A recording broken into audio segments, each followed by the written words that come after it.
I'm going to give my little review on Pierce's interview with Oprah. Kind of interesting. Now, a lot of people may say that I twist things around. And when you twist somebody's words around, it's not really twisting around. It's reading what it really is, that the person that said the words doesn't want you to see it that way. They want to see it their way, because their way is better. But it's not twisting any words around. It's putting meaning to the words you use. It's understanding, why would you say that? What would the meaning of those words actually be? So, made notes, because it was this friggin' interesting. She really, really believes that she's living her life purpose, and that her life is something bigger than herself. That's ego. That's why she's not telling the truth, is because she's developed this ego that is so much bigger. You know, like she sees herself bigger than everybody else. She sees herself separate, and she sees herself as the messenger, but doesn't say any truth. She's happier now than she's ever been, now that she has her network and all the money in the world. She says she's present because she's always in the now. And yet she's not very present at all. She's in the moment of her last belief system that's guiding her life constantly, that makes her not even see the contradictions she has in her own friggin' interviews. And she says she's been well rewarded. Well, evil tends to reward. So is her actions evil since she's got so much money? I see this often with religious people say God provides, but didn't evil provide as well? How can you make the distinction between when God gives you something or when evil gives you something? I think she's well rewarded, because I think her actions are a lot more negative than positive, and if we want to call Satan or anything evil is negative, then let's kind of look at how negative Oprah really is.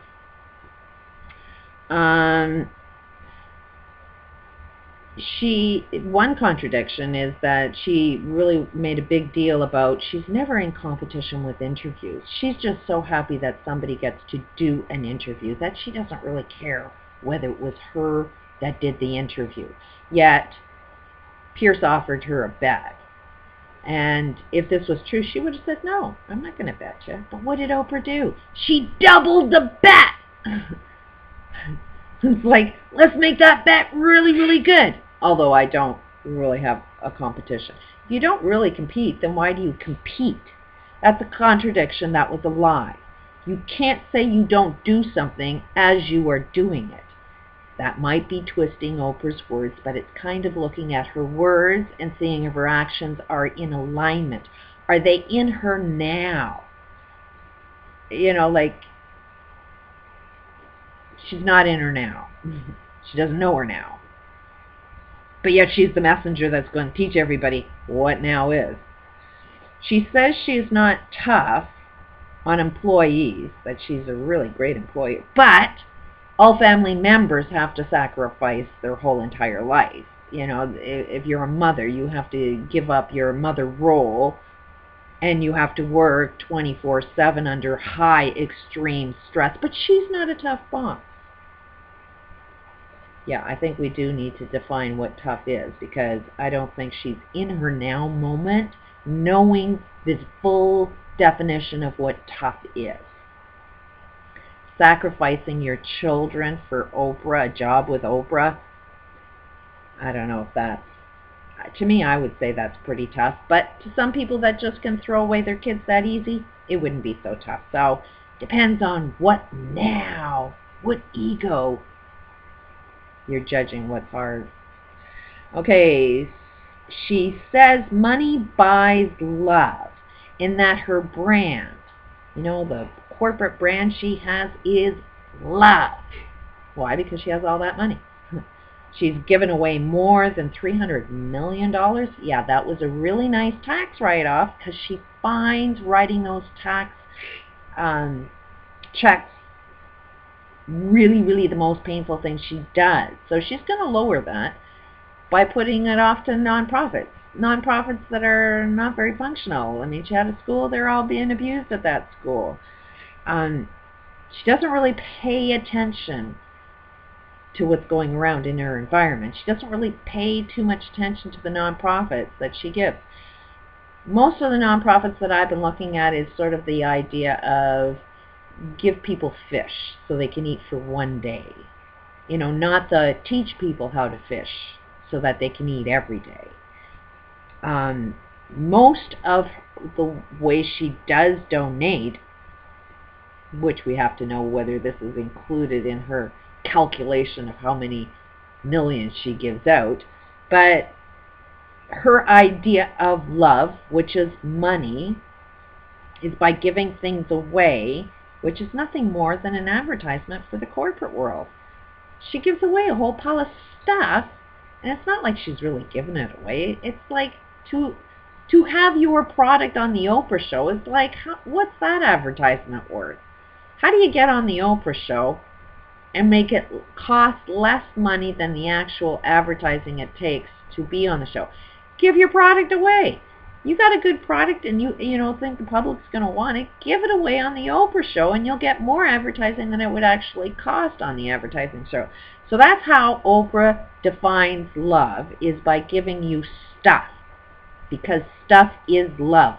Your bank account is love. And that's what she's teaching in her own network. She's had no therapy, gone through hell, but doesn't think that she ever needs therapy. I suppose that her contact with Dr. Phil will never ever be, we won't look at that as therapy at all. You talk with a counselor while you're having a court case that you're having lots of problems with, and you have a lot of shows saying, oh, a doctor's helping you deal with it. Guess what? You've had counseling. And what did Dr. Phil teach you? He taught you to ignore all problems, avoid problems like the plague, so that let's pretend they don't exist. Now, what's Oprah's problem? She doesn't feel it too comfortable to be sued. So what does she do now? Make sure she's never ever sued. And what's the fear? She won. She won the lawsuit, so is there any fear in a lawsuit? No, Dr. Phil convinced her that if this is not a comfortable thing for you to be doing, don't do it. So that's why Oprah never will tell the truth on her own network, because she could be sued. She even had it in quite a few of her shows that she watches everything she says out of fear that she may be sued. So there again is when you're in your now moment, when you are really present and you are really connected with your higher self and everything. I'm saying that the only way you can get there is without fear, yet Oprah is filled with a lot of fear energy. It's called lawyers, and she doesn't like lawyers. She fears lawyers, even though she can beat them. She just doesn't have confidence in herself. She's, she's going to teach you how to have confidence while she displays a lack of confidence. She teaches you a lot about fear. Ignore it. Let's just pretend it doesn't exist. And that's why you'll never see the truth on the Oprah show. Oprah supports Obama. And then we ask, well, can you rate him on how good of a job he's doing? She goes, well, I don't really pay attention to that. I don't really know, so I can't really give a judgment on it. And then she went on to saying, but I know he's doing a good job because when I met him, he seemed to have good intentions. Don't psychopaths usually tell you what you want them to hear? And there's Oprah's fine example too. Trust in people, not their actions. Never ever look at somebody's actions. Just look at the words they say. Sort of like Oprah. Look at the words Oprah says that she's trying to brainwash you, and then look at her actions. They're not in alignment with each other. They constantly, every time I watch it, there's a contradiction all the time. She says one thing but does another. She offers advice to everybody but doesn't take her own advice. She's got health issues, and yet she's talking about living your best life. Why doesn't she get over her own health issues? her addictions. She can't commit to a marriage. Yeah, it's a piece of paper and all that crap, but it's that piece of paper that we socially say, okay, I'm committed to you now. She can't commit to anything. She can only make things work that she's not committed to. That's why she doesn't get married. She's not that type of woman that can make a commitment. She does it on her way, her terms, all the time. Because she's the messenger, the boss, the controller, the god. In this interview, they even called her, she was the queen, the American queen. And she said, thank you, I'll take that. She wants to be the queen. She wants to be the hierarchy of what's going on. She wants to be, you know, the center of attention, the greatest, the god, the worship me. Yeah, that's your life purpose, Oprah. And the world apparently would be a better place without Oprah, because Oprah's brand means love. Love is money. And she says she's going to give away all her money after she's dead. So, if money is love to her, it's her own words, and she's only going to give it away after she's dead, then the only way Oprah can experience love for the whole entire world is after she's dead. And how is Oprah planning on dying? Probably either from pissing people off or from the disease that she doesn't want to cure in herself, or that ego, or that psychopathic tendencies. Because she's definitely telling us what she wants us to hear and doing something completely different. She's manipulating you just so she can get rich. She definitely says money is the path to happiness. It's all about money with her. She's trying to teach everybody that it's all about money. It's not about love. It's not about family. It's about money. It's about how to get more and more money with Oprah. And that is her love branding network, her own network. Is this the kind of world you want? Is Oprah really who you want to worship? Is she setting the example you want your kids to learn by? Is money is everything? Sacrifice your kids, let them, work so somebody else can earn the profit?